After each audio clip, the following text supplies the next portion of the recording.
and welcome to this week's YouTube video. Today I'm going to show you how to paint the impression of gold in oils without actually using any gold paint. I'm going to use this recent spaniel painting I did as a commission as an example. The spaniel was lying on a gold sofa. The fabric was a satin texture, so it had a real sheen and there was loads of reflected colour back onto the dog. The overall effect was one of gold, so I thought this would be a good example to use. I've never actually tackled painting gold objects before, but I took an educated guess that it would behave the same as brown, and it did. So I'll explain how brown works, the colour mixing, and also show you the actual painting process. The colours on my palette are cadmium yellow, yellow ochre light, transparent oxide yellow, cadmium red, alizarin crimson, transparent oxide red, ultramarine deep and titanium zinc white. This painting uses the two complementary colours of red and green and orange and blue. When you mix red with green, you get brown. When you mix orange with blue, you also get brown. In my experience, it is not easier to try to mix your browns from pre-bought brown tubes of paint, nor will it give you the effect you want. You'll end up with something that looks muddy. Understanding temperature is key in a painting like this. You must have both warm and cool colours in a painting for it to be effective, and the correct colour hues in your browns. If we look at the colour wheel briefly, red is the warmest colour, blue is the coolest. As we move away from red towards blue, the colours become cooler. Going back to my two complementaries of red and green and orange and blue, red is warm and green is cool in comparison to red. Orange is warm and blue is cool. Therefore, this gives me my warm, cool palette that I need, and by mixing these two colours together, I will also get my browns. Taking red and green as an example, if I want to make my brown warmer, I add more red.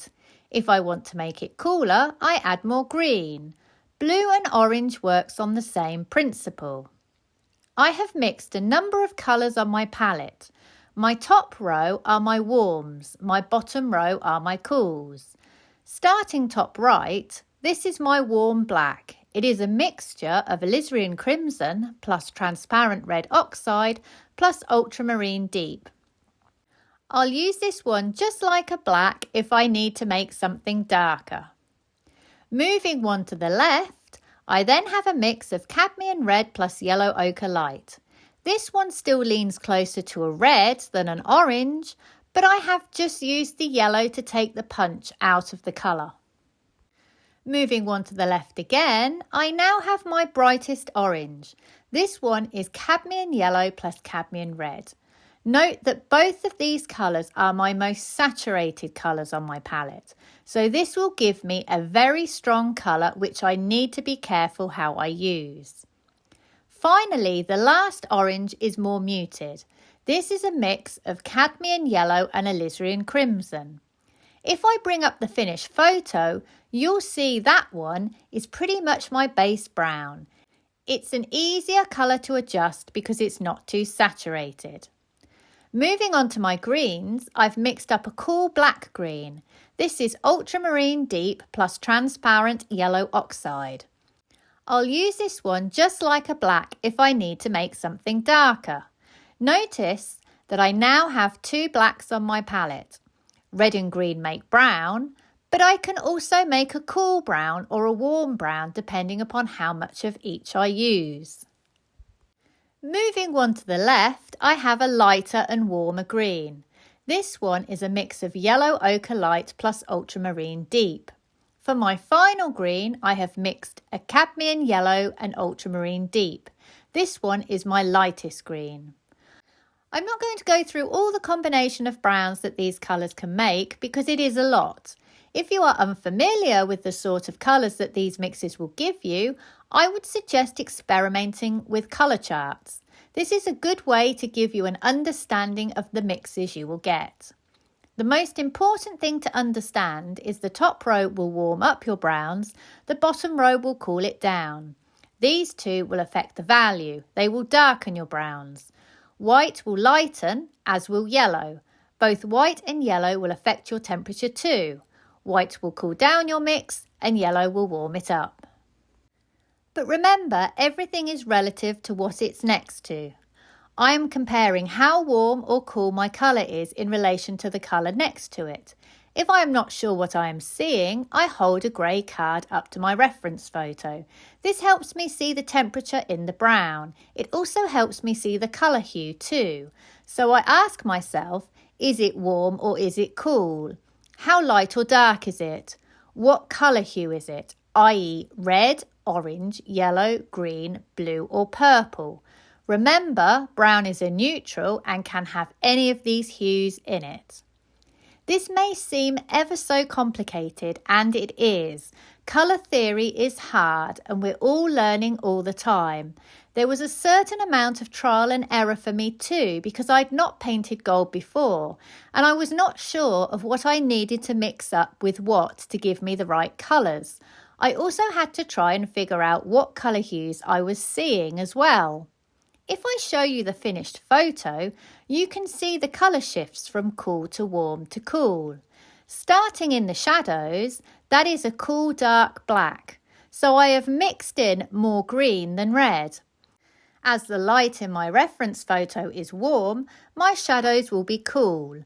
The rule is warm light equals cool shadows, cool light equals warm shadows. I then move into the dog's mid-brown areas, which vary between very warm, where I have used more of these two colours plus a little of this green, to a bit of a cooler brown, where I have added more of this green plus a little white.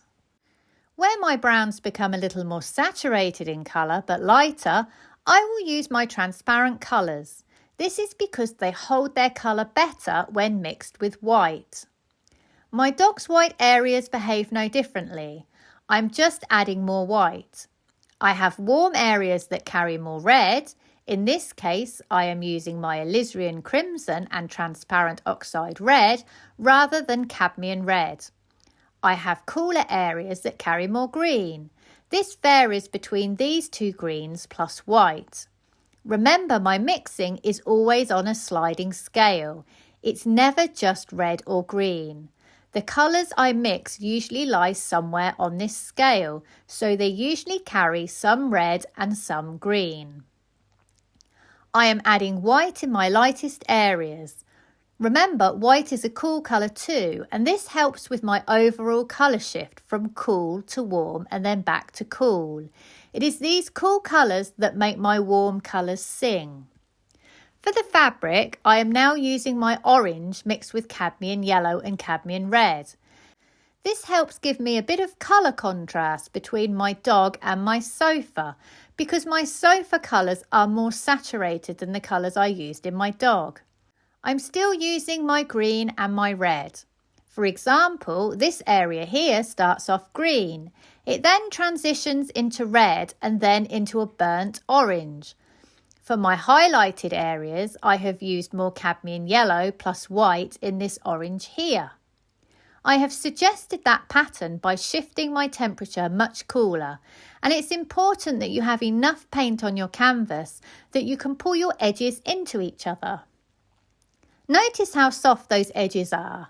I have not used any medium at all. I am using a long-haired comber brush by Rosemary & Co. to pull those edges into each other.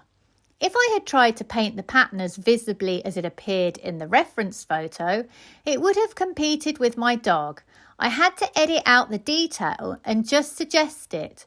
It was very important to suggest it though, because that cool brown next to that very warm brown is giving me the effect I need. You'll notice in the foreground I have used a lot of cadmium yellow plus white with a little of this orange. Again, notice these cooler passages of the fabric pattern contrast really well with these warmer areas. Finally, I just wanted to say a brief word about the brushwork. I felt it was very important to try and create the correct texture of what I was looking at, so my fabric is painted in much smoother strokes than my dog. For the dog, I've been more rigorous with my strokes because I am trying to create a more textured surface. I haven't blended as much, and I have also laid my strokes more roughly. I'm being much less careful with my paint. I'm also allowing parts of the canvas to show through in the back leg, just to give a bit more texture. I want to create textural contrast between that sofa and the dog. To recap then, when painting gold, identify the colour hues you can see in your browns, and then work with complementary colours to give you a warm, cool palette. Make sure that these colour hues and temperature shifts are present in your painting. Just a note, if you are dealing with a yellow gold, use the complementary palette of yellow as your warm and purple as your cool. Finally, use your brushwork to help you describe the texture of your object. And here it is, the finished painting. I hope you have enjoyed today's video and found it useful. Please like and subscribe if you can, and check out my website sarahhallidayart.com, where you will find examples of my work and also details of online classes that I run. Thank you for watching, and see you for the next one.